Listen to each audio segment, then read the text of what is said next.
In the opening scene, a young scout boy is standing at a busy intersection in Bangkok. Amidst the hustle and bustle of the traffic, he notices an elderly woman struggling to carry her bags across the street. Seeing her difficulty, the boy rushes to her aid, trying to assist her in crossing the road safely. However, in the confusion of the moment, he drops his mobile phone on the street and leaves it behind, while helping the woman to safety first. Just as he turns to retrieve his phone, the traffic lights change, and a speeding bus hits him, leading to his untimely death. Chivalry is not dead. Chivalry kills. The next scene introduces the protagonist, Phuchit Poingnathong. Why do I feel like this guy's name is gonna get this video demonetized? Who is facing numerous challenges in his life. He is a salesman at Yamaha Company, where he is constantly belittled by his boss and colleagues alike. In addition, his girlfriend seems to have broken up with him in order to be a pop star, leaving him emotionally shattered. Despite his best efforts to make ends meet, Phuchit is struggling with his finances, living alone in a small apartment and burdened with mounting debts that he cannot seem to overcome. The constant pressures of his life are taking a toll on him, and he is growing increasingly desperate to find a way out of his predicament. On a certain day, Phuchit heads out to his school to sell his product to a potential client. However, he is crestfallen to discover that his colleague has already made the sale there. The very next day, Phuchit leaves his home to go to work, but to his dismay, he finds that his car has been repossessed by the creditor due to his failure to pay off his debts. Phuchit's day at work takes a turn for the worse when he is called to his boss's office and told to resign due to his poor sales performance. Returning to his desk, he is further disheartened to find a pile of overdue bills from credit companies, adding to his already mounting financial troubles. Feeling depressed, Phuchit goes to the staircase to gather his thoughts and have a cigarette, but his frustration only intensifies when he realizes he has run out of them. To make matters worse, his mother calls and asks him to send money to pay for his younger sister's schooling. Despite his precarious financial situation, Phuchit agrees to send the money. Just then, his phone rings again, and he answers, only to hear a stranger on the other end offering him a chance to win 10,000 baht. Initially, Phuchit suspects that it's a prank call from his colleague or friends, but the caller proceeds to reveal personal details about him such as his full name, age, and employment status, which leave him wondering.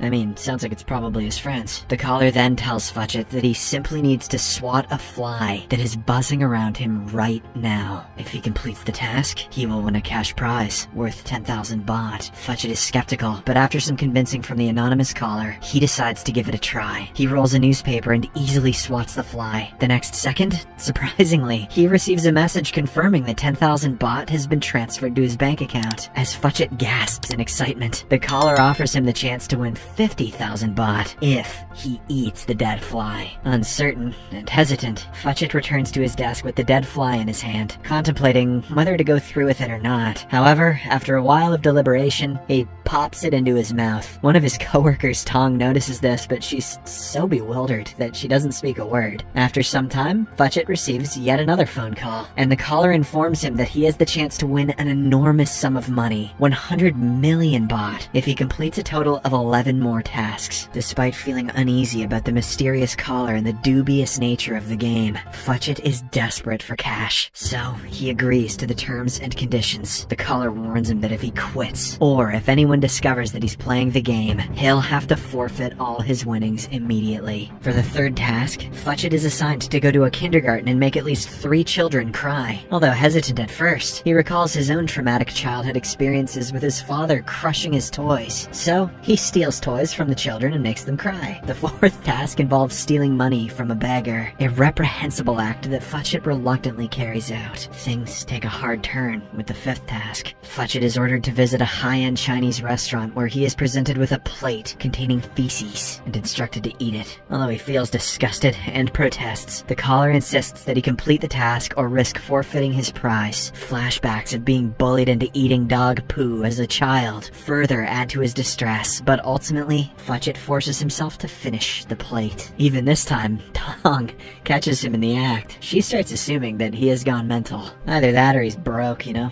As the twisted game progresses, the challenges become increasingly degrading, unlawful, and deadly. Prior to embarking on his 6th task, Fudget is instructed to hand his phone over to a deranged individual at a bus stop. Through him, Fudget learns that his next challenge is to fight a group of teenage hooligans on a moving public bus in order to acquire another cell phone. This will not be as cool as Shang-Chi. Initially, Fudget attempts to negotiate with the delinquents for the phone, but when they start to bully him, he ends up getting into a physical altercation with them. During the brawl, Fudget and one of the hooligans fall out of the bus, sustaining injuries. However, the fight is not over yet, as the teenage thug pulls out a knife and advances towards him. Just as he is about to attack, Fudget grabs a large piece of meat and strikes the assailant's head, rendering him unconscious and fulfilling his 6th task. The next challenge is even more harrowing. Fudget is instructed to break into a house and retrieve the corpse of a deceased individual. The problem is that it lies at the bottom of a well. Not only that, Fudget also has to notify the deceased family members, and the total time for the entire task is just 10 minutes. It is a momentous and scary challenge, but since Fudget has come this far, there is no looking back. As he descends into the well, he notices a swarm of cockroaches on his arm that startles him and causes him to fall into the water. After taking some time to gather his composure, Fudget ties the rotting corpse to himself and begins to climb out of the well. Despite the limited time frame, he manages to get out and call the family members right before the deadline expires. Shortly thereafter, Fudget is given another task, one that involves physically assaulting his ex-girlfriend's current boyfriend. "Sure," says Fudget. Surprisingly, Fudget is quick to accept this one. Oh.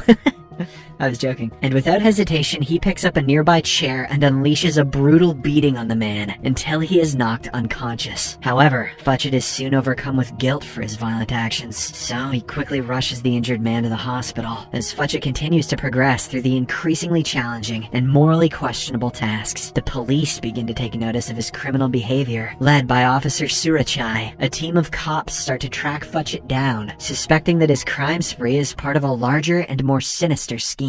Meanwhile, Tong becomes increasingly concerned about Fudget's odd behavior. Piecing together clues she overheard at a police station, she uses her computer expertise to hack into a website called 13. There, she finally comes across the live stream of Fudget's horror show. Every move he makes, everywhere he goes, is being recorded. However, Tong has no idea that she is also being closely monitored, and that she has unwittingly become a part of the very game she is investigating. In the next scene, Fudget, who is now a wanted criminal, finds himself in the hospital. There, he sees news that the police are after him. His phone suddenly rings, and the same mysterious caller warns him to avoid the police, as his capture would mean the end of the game, and the prize money would be lost. Despite the potential danger, Fudget continues with his next task, the 8th one, which requires him to help a patient escape from room number 803 of the hospital. Hiding from the authorities, Fudget reaches the specified room. Surprisingly, the patient he is supposed to help is the same elderly woman from the first scene. With some quick thinking, Fudget disguises himself as a ward boy and manages to load the old woman into a wheelchair and escape the hospital, right before Surachai and his team arrive. In the meantime, a higher-ranking police official orders Surachai to call off the pursuit of the wanted criminal. After leaving the hospital, Fudget brings the elderly woman to her modest hut by the side of the main road. He then helps her dry her clothes by tying a silicone wire. However, unbeknownst to him, the other end of the wire is fastened across the main road and is invisible in the darkness. Soon after, a group of teenagers on motorbikes whiz by, completely unaware of the wire, resulting in a horrific accident that causes one of the riders to lose their life. This tragedy leaves Fudget devastated, and he lashes out at the mysterious caller on the phone, who has been guiding him through these heinous tasks. As he is coming to terms with the grave consequences of his actions, Tong arrives on the scene and gets shocked to witness the aftermath of the accident. She implores Fudget to turn himself into the police, assuring him that they would understand the circumstances behind his actions. Tong also reveals that she knows about the game he has been playing. Just as they are speaking, the phone rings, and the caller informs Fudget that the game is over, as someone else has discovered it. However, he gives Fudget one final chance and assigns him another task: to kill Tong's dog. It turns out the little pup has been kidnapped and brought to the elderly woman's house already. When Tong sees him, she is taken aback. She begs Fudget to spare her dog dog. However, the latter has become so obsessed with the game, he brings out a sharp weapon and mercilessly slays the innocent dog.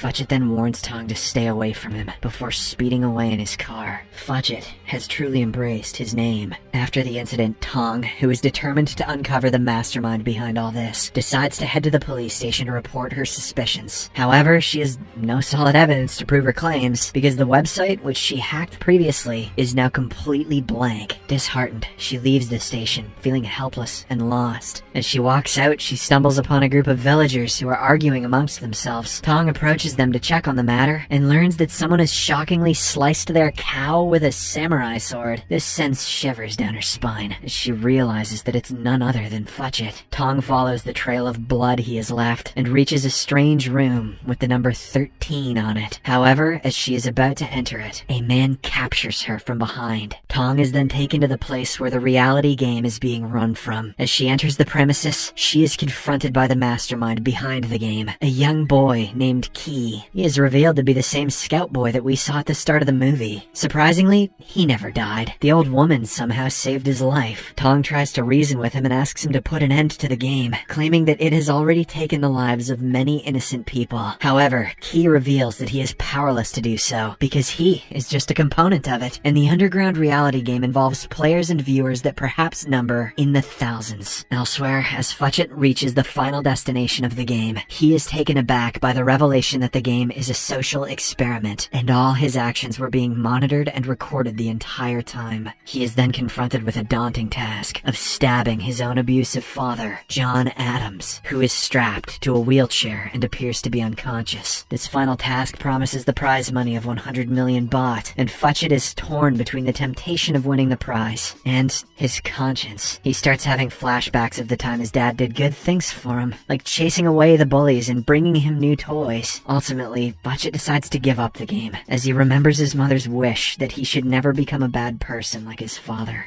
But just as he is about to leave, Adams wakes up and stabs his son to death. With this, Key, from the control room, announces that Adams is the winner of 100 million baht. It turns out he was also playing his own game, and the final task was to kill his son. While Fudget hesitated to complete the task, Adams didn't. Tong is devastated to witness the cruel turn of events, and she screams at Key. However, the young mastermind remains unperturbed. He instead reveals that thousands of people, just like Fudget and Adams, are playing the game currently. Moreover, millions of viewers are watching and betting on the games worldwide, and that is where all the money comes from. Saying this, he calls his security and escorts Tong away from there. In the final scene, we see her waking up on a bus bench, disoriented and confused. Tong is found by Surachai, who is still investigating the deaths related to the game. Subscribe for more videos like this, turn on notifications, and leave a like to help the channel out. Thank you for watching.